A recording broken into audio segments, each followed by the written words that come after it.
2014-15 में मैंने नीतीश कुमार की मदद की थी। 25 के नीतीश कुमार, दोनों में जमीन आसमान का फर्क है। जिस नीतीश कुमार की मैंने मदद की थी, प्रशासक के तौर पर, मुख्यमंत्री के तौर पर उनकी छवि थी कि बिहार में सुशासन आया है, कम से कम कुछ सुधार होता दिखा था। मेरे सुझाव पर नीतीश जी अपने ही बनाए हुए मुख्यमंत्री मांझी जी को उन्होंने हटाया भी, वापस मुख्यमंत्री भी बने। लेकिन आज जो नीतीश कुमार की सरकार है, उसको करीब करीब लोग लालू जी के जंगल राज से भी बदतर मान रहे हैं। नहीं, ये जो सफर है, ये दल बनने के बाद, जैसे मुजफ्फरपुर में करीब करीब 1.5 बरस के बाद आ रहा है। दल बनने के बाद हम लोग यहाँ पर व्यवस्थित तरीके से वापस आकर उन साथियों से मुलाकात नहीं कर सके हैं, मिल नहीं सके हैं, और ज्यादातर समय यहीं से साथी जाते हैं, पटना में बैठकों में, कार्यक्रमों में हिस्सा लेते हैं। तो पिछले कुछ दिनों में दल के वरीय साथियों के बीच में चर्चा रही है कि जब मैं बिहार सत्याग्रह आश्रम में पूरा समय दे रहा हूं, तो कुछ दिन वहां से निकालकर जिलों में, अनुमंडल में, जब दलगत स्वरूप जो बन गया है उसके साथ जाकर जुड़ूं, पब्लिक से वार्तालाप करूं, लोगों से, कार्यकर्ताओं से मिलूं, उसी के तहत मैं यहाँ आया हुआ हूँ। प्रयास है कि हर जिले में 2 या 3 बार जाएं, कम से कम 1 बार हर अनुमंडल में जरूर जाएं अगले 1-1.5 महीनों में। तो मैंने पश्चिम चंपारण से शुरू किया, लौरिया में, पूर्वी चंपारण में हम लोग कल्याणपुर में थे, उसके बाद छपरा मरौरा में मैं कल था, और आज मुजफ्फरपुर में है, कल दरभंगा में रहेंगे। ये चुनावी दौर जो चल रही है, इसमें आप ये बतावें कि आप अकेले लड़ेंगे या कोई गठबंधन होगा, क्योंकि हालात जो है वो गठबंधन का दौर है। नहीं, गठबंधन का दौर तो आपके दिमाग में है ना। हम लोग तो जब से चल रहे हैं तब से यही कह रहे हैं कि 243 मतलब 243 जनसुराज 243 सीट लड़ेगा। चुनाव से पहले भी कोई गठबंधन नहीं, चुनाव के बाद भी किसी तरह का कोई गठबंधन नहीं। एक सवाल सर, आप जब जेडीयू में थे, प्रदेश के उपाध्यक्ष थे, और जो आप बार बार अटैक कर रहे हैं तेजस्वी पे, तेज प्रताप पे या राजद पे, कहीं ना कहीं उनको रिवाइव करने में आपका भी कुछ न कुछ श्रेय रहा है, क्योंकि उस समय आप जदयू में थे और आप ही के प्रयास से ये गठबंधन बना था। तो उसके लिए कितना आप उसको क्या लेके क्या सोचते हैं आप? भाई, हर समय कालखंड की अलग परिस्थिति थी। 2014-15 में मैंने नीतीश कुमार की मदद की थी, और उस गठबंधन में लालू जी की पार्टी भी उस समय थी। तेजस्वी और तेज प्रताप उस समय नहीं थे, लालू जी थे। लेकिन 2014-15 के जिस नीतीश कुमार और जदयू की मैंने मदद की थी, और 2024-25 के नीतीश कुमार, दोनों में जमीन आसमान का फर्क है। नेता के तौर पर, मुख्यमंत्री के तौर पर और व्यक्ति के तौर पर जिस नीतीश कुमार की मैंने मदद की थी, प्रशासक के तौर पर, मुख्यमंत्री के तौर पर उनकी छवि थी कि बिहार में सुशासन आया है, कम से कम कुछ सुधार होता दिखा था। नीतीश जी की छवि ये थी कि अच्छी सरकार चल रही है, जिसमें भ्रष्टाचार पर कुछ अंकुश लगा है, कुछ विकास शुरू हुआ है, और हमको बिहार की राजनीति से कोई बहुत लेना देना नहीं था। हम लोग तो यही चाहते हैं कि बिहार में तरक्की हो। नीतीश जी उस समय उन्होंने अपना पद छोड़ दिया था।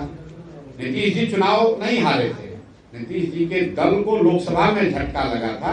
नीतीश जी की पार्टी सिर्फ 2 लोकसभा जीती थी, उन्होंने पद से इस्तीफा देकर मांझी जी को मुख्यमंत्री बना दिया।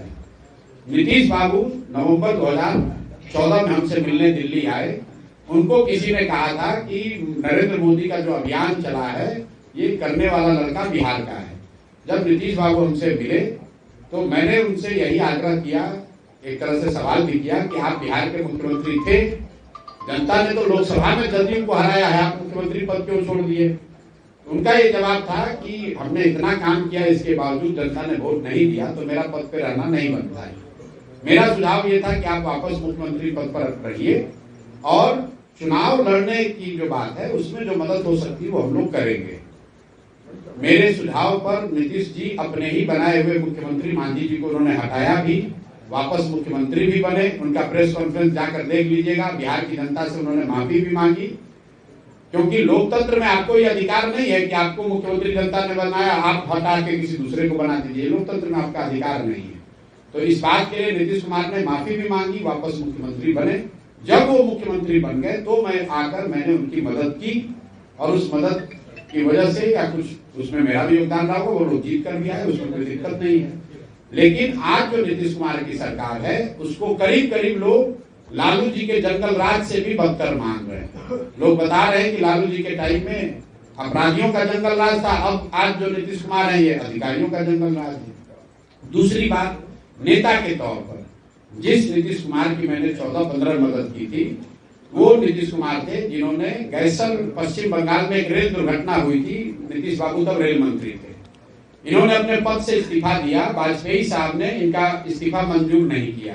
तो नीतीश बाबू का पब्लिक स्टेटमेंट है, जाकर देख लीजिए। इन्होंने कहा कि मेरे पद पर रहते हुए अगर 200 से ज्यादा लोगों की मृत्यु हो गई तो मैं कैसे पद पर रहूंगा। आज वही नीतीश कुमार, कोविड में हजारों लोग उनकी दुखद मृत्यु हो गई और नीतीश कुमार घर से बाहर नहीं निकले। अंतिम जो राजनीतिक मोरालिटी की बात है, 14-15 में नीतीश कुमार चुनाव हारे नहीं थे, लेकिन फिर भी राजनीतिक मोरालिटी के आधार पर पद छोड़ दिया था। आज नीतीश कुमार 2020 में चुनाव हार गए। हमारी भूमिका उस समय बिहार में नीतीश कुमार को वापस मुख्यमंत्री बनाने में थी, बिहार में एक अच्छी सरकार चले इसमें थी, बिहार में 7 निश्चय का प्रोग्राम बने इसमें थी। उसमें अगर आरजेडी को कुछ फायदा हो गया, रिवाइव हो गए, तो ये उनकी किस्मत है। और अगर मान लीजिए एक बार को कि हमारी मदद से वो बढ़ भी गए, तो अब उस चीज को सुधारने के लिए प्रयास भी मैं ही कर रहा हूं। आप तो उसके लिए उस समय भी कुछ नहीं कर रहे थे, अभी भी कुछ नहीं कर रहे थे।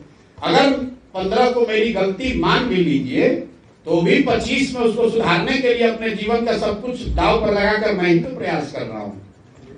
जब बिहार विधानसभा चुनाव में जातीय तृत्व को कैसे तोड़ेंगे, एक चर्चा क्या शुरू हुई कि राघोपुर से प्रशांत किशोर लड़ेंगे, तो सोशल मीडिया पर रिएक्शन आने लगा कि 42% 32% तो यादव बहुल इलाका उनकी जमानत जब्त हो जाएगी। ऐसे लगातार भाई जमानत तो किसी की कहीं से जब्त हो सकती है। जातीय समीकरण, पहले बात तो आप ये समझ लीजिए कि राघोपुर के बारे में हमने क्या कहा है। हमसे सवाल पूछा गया कि आप क्या चुनाव लड़ेंगे, तो मैंने कहा कि पार्टी से ऊपर कोई नहीं है। पार्टी अगर तय करेगी कि मुझे चुनाव लड़ना है तो चुनाव लड़ेंगे। पार्टी अगर तय करेगी कि राघोपुर से लड़ना है तो लड़ेंगे चुनाव, चाहे जमानत जब्त हो जीते हो, तो बात में तय होगा ना। और कोई भाई जाति का सवाल पिछले 2.5 बरस से बोलते बोलते हमारे कंठ में गांठ पड़ गया। मतलब मुजफ्फरपुर से जो आपके सांसद जीत कर गए हैं उनको वोट पड़ा है कि मोदी जी को वोट पड़ा है? लोगों ने तो मोदी जी के नाम पर वोट दिया है। मोदी जी के जाति का कितना आदमी बिहार में रहता है? जो मुसलमान साथियों ने राजद को वोट दिया है, क्या वो लालू जी के जाति के लोग हैं? भाई बिहार में भी उतनी ही जाति है जितना आंध्र प्रदेश में है, कर्नाटक में है, गुजरात में है। ये आप लोगों ने ये धारणा बना ली है कि ऐसा लगता है कि सिर्फ बिहार में ही जाति है। क्या वोकालिका लिंगायत कर्नाटक में इंपॉर्टेंट नहीं है? क्या क्षत्रिय और पटेल गुजरात में नहीं है? कम्मा रेड्डी आंध्रा में नहीं है? मराठा कुर्मी महाराष्ट्र में नहीं है? आप कितने जगह की राजनीति का अध्ययन आपने किया है? कोई ऐसा राज्य नहीं है जहां जातियों की थोड़ी बहुत प्राथमिक बहुलता ना हो, उनका महत्व ना हो। जब आप राजनीति कर रहे हैं तो समाज में जो भी बात है वो राजनीति में भी दिखेगा।